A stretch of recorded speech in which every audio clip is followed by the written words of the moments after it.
الرحمن الرحيم الحمد لله رب العالمين الرحمن الرحيم مالك يوم الدين إياك نعبد وإياك نستعين اهدنا الصراط المستقيم صراط الذين أنعمت عليهم غير المغضوب عليهم ولا الضالين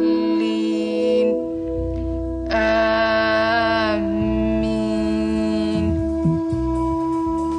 O Allah, as I lie here wounded, my spirit broken, I hear in my head the judge's voice as he pronounces me guilty. The sentence I have to serve is in your words. The woman and the man guilty of adultery or fornication, flog each of them with 100 stripes. Let no compassion move you in their case, in a matter prescribed by Allah. If ye believe in Allah and the last day, and let a party of the believers witness their punishment.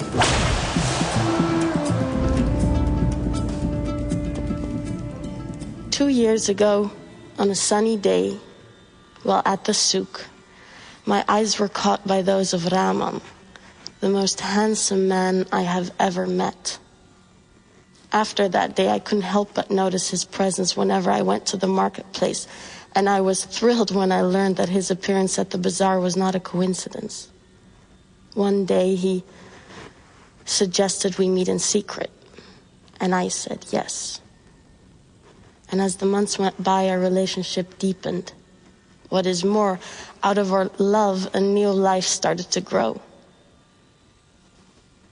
Our happiness did not go unnoticed, and before long, envious eyes gave way to malicious tongues. Let's ignore these people, Rahman and I said to each other, and trust in Allah's mercy. Naive, young, and in love perhaps. But we thought your holiness was on our side. Rahman and I shared affection and trust and a deep respect for each other. How could Allah disapprove? Why would he?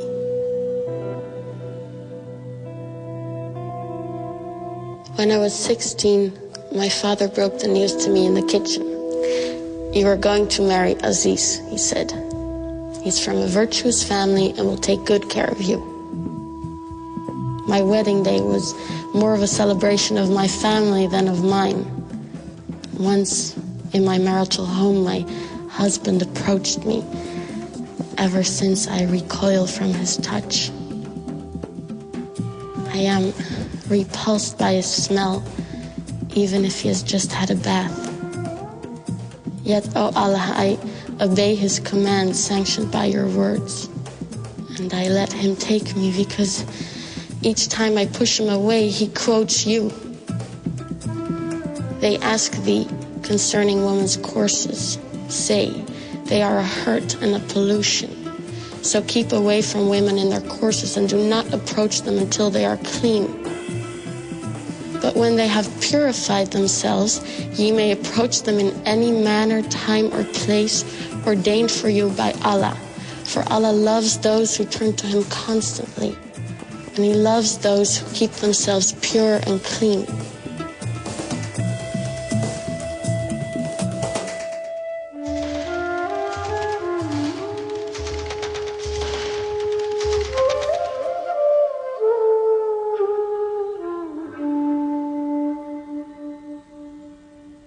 Oh Allah, Most High, you say that men are the protectors and maintainers of women because you have given the one more strength than the other. I feel at least once a week the strength of my husband's fist on my face.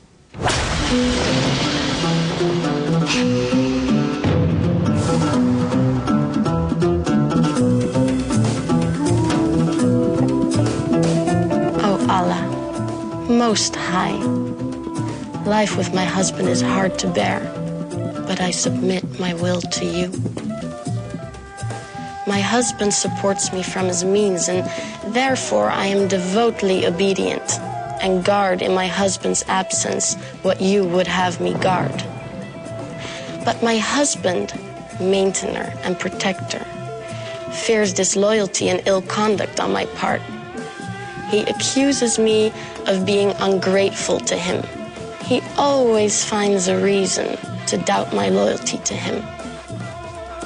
And after a series of threats and warnings, he starts to beat me.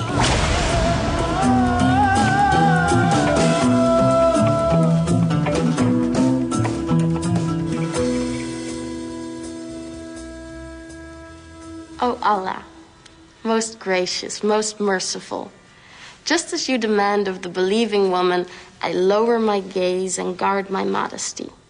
I never display my beauty in ornaments, not even my face or hands. I never strike with my feet in order to draw attention to my hidden ornaments, not even at parties. I never go out of the house unless it is absolutely necessary, and then only with my father's permission. When I do go out, I draw my veil over my bosom, as you wish. Once in a while, I sin. I fantasize about feeling the wind through my hair or the sun on my skin, perhaps on the beach. And I daydream about an extended journey through the world, imagining all the places and peoples out there. Of course, I shall never see these places or meet many people because it is so important for me to guard my modesty in order to please you, O Allah. So, I cheerfully do as you say and cover my body from head to toe, except while I'm in the house with family members only. Generally, I'm really happy with my life.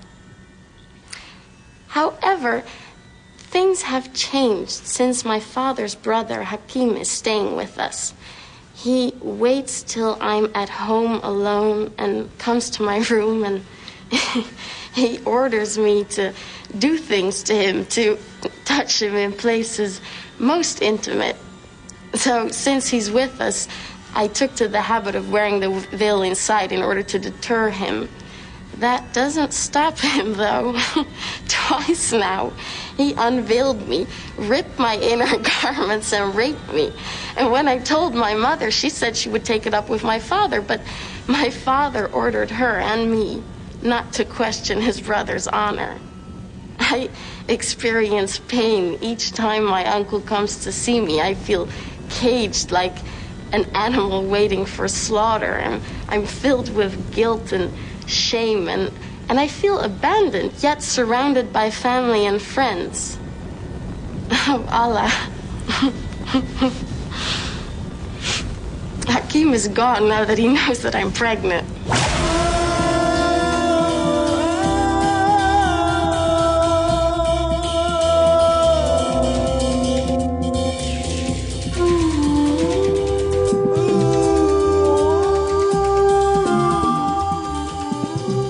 The verdict that has killed my faith and love is in your holy book.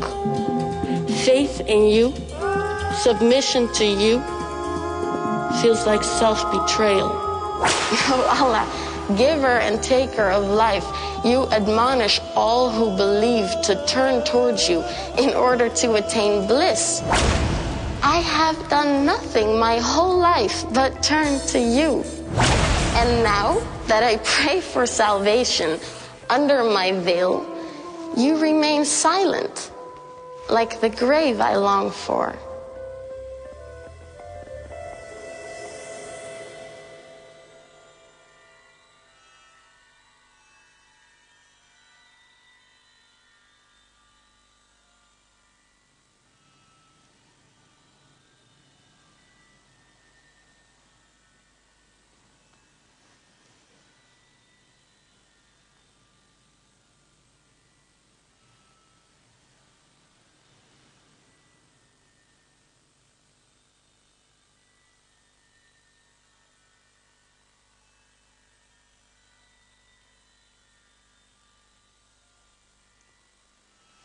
Assalamualaikum warahmatullah.